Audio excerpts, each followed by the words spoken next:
Every July 1st, Elliotte Friedman is amazing. He did it again this year. We're thrilled to welcome him in wearing a hoop shirt. Of course, it was a Canadian that invented basketball, James A. Naismith. But I digress. Hey, first things first, Elliotte Friedman, there was breaking news from the National Hockey League on this free agency day. That's our focus, but we divert that focus for a moment. 3 reinstatements. Please talk us through this. So earlier today, the NHL announced that Stan Bowman, Joel Quenneville, and Al McIsaac, who are all members of the Chicago Blackhawks front office during the time that Kyle Beach was assaulted by one of their coaches, had been suspended. And today the NHL reinstated them. And one of the things that have been kind of going on over the last year, for example, when the coaches and GMs met all together last September in Chicago, Bowman and Quenneville met with them.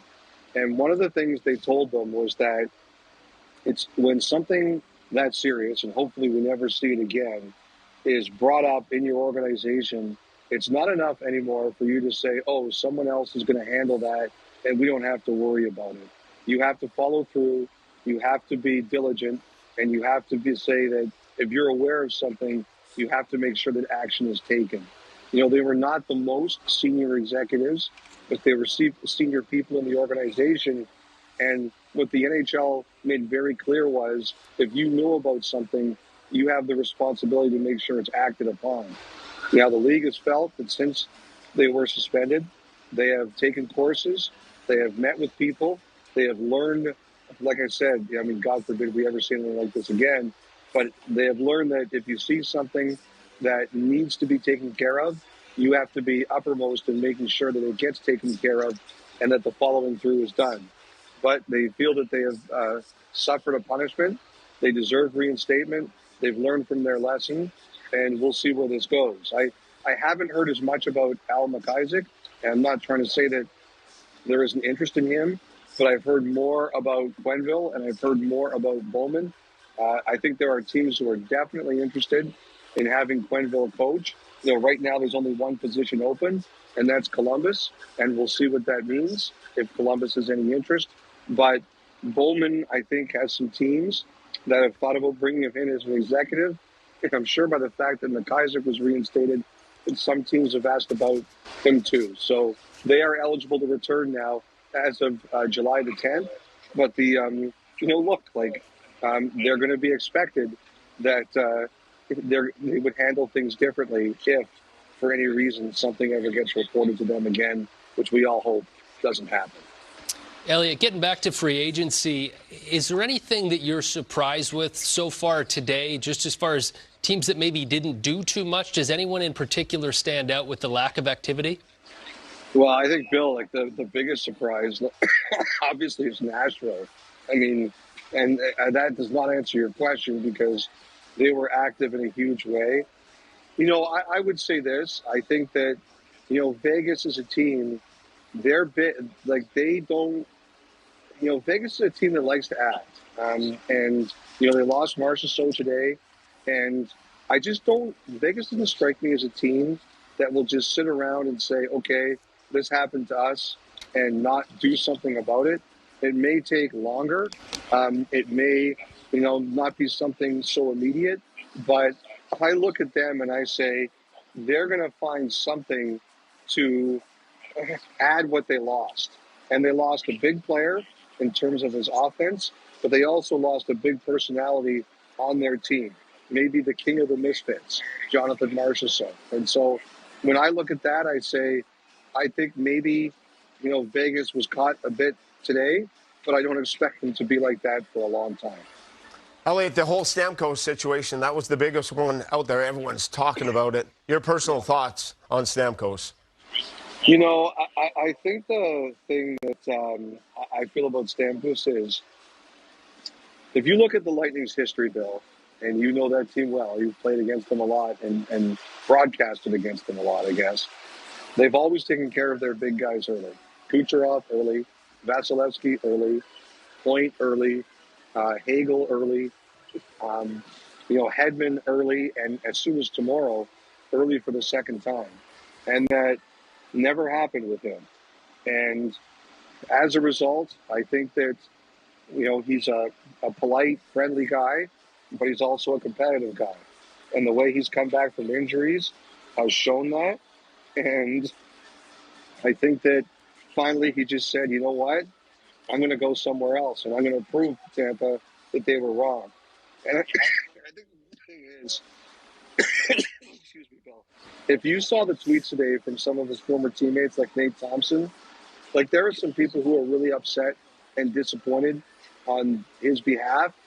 I saw some interviews with Stamkos today where, like, my coworkers, Luke Gazdick and Colby Armstrong, were trying to goad it out of him, but he was determined to leave in a positive way.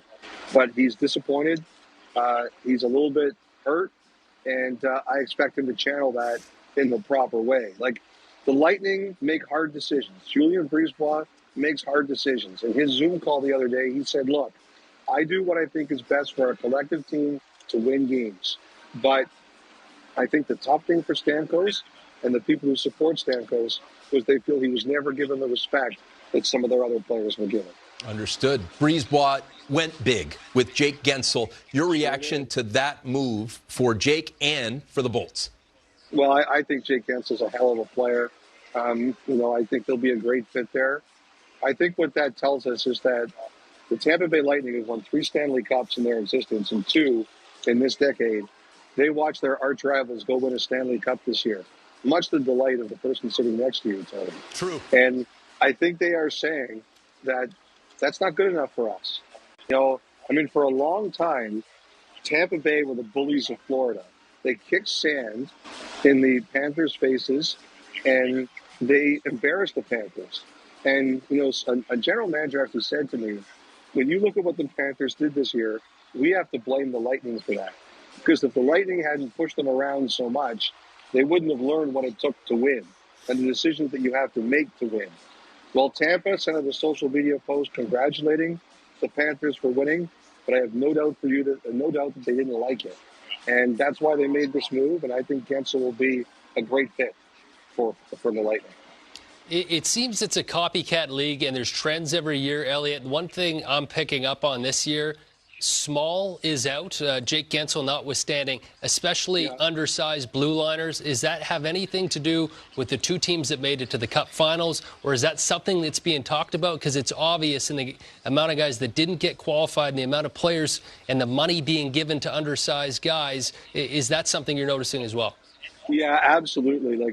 I think a couple of years ago, I remember watching that 2022 Stanley Cup Final where Colorado beat Tampa. And Stéphane Girard, he was injured. And so someone said to me, look at the heights and weights that are listed of these players. And I think the smallest defenseman in that series was Cale Makar, who's listed, I think, at the time was listed at like 5'11", 207. And everybody was big and long and could move. Now, I do think mobility matters. It's such a skating game now, and the players are so skilled.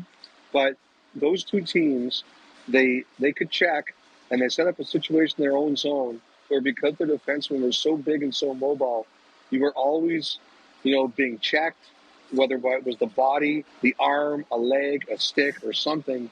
You got through one thing, and there was something else there. And while I still do think mobility matters, my high school girlfriend said size didn't matter. I think we're learning that that's not true. Well, Elliot, you mentioned Nashville. What other team besides Nashville pushed themselves closer to being a Stanley Cup contender? Oh, that's a great question. Like when I look through I would say that, like, I like the Tampa move. I thought it was a really, really good move, really, really smart move. I still think Edmonton has a bit more to do here. Like, I wonder if Jeff Skinner ends up on their radar. I'm curious to see, what that could look like for them. I mean, to me today, this day is all about Nashville, and everybody else is kind of playing for second place. And I would just say that they're the team that deserves the most praise. The other thing that says to me, guys, is that if you're a warm weather team in a state with no taxes, you have no excuses in this league anymore. Like, look at Tampa, look at Florida, now look at Nashville. If you're going to be in that kind of a situation, you have no excuse not to be a hugely, hugely competitive team. Well, Elliot, let's go flip side. Carolina, all kinds of subtractions there. That's almost the opposite of what Nashville, Tampa is trying to figure out here. What direction are the Hurricanes headed in? Well, I think, Bill, they were reeling a little bit. The Gensel thing really hurt them. There's no question. They lost Pesce, they lost Shea. The Nason, to me, they lost Teravainen, as you see there. And Nason, to me, was a really good player for them. I should say, in addition to Nashville, I think New Jersey, not on the same level, obviously, but they picked up some really good players. Nason, Brendan Dillon, Pesce. Those are really good players for them. I think they're a deeper and better team than they were a year ago.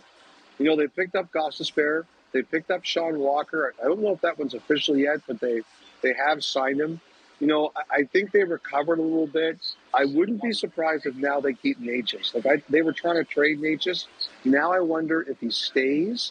And, I think for the one thing about the Hurricanes is they may take a little bit of a step back. They have good prospects.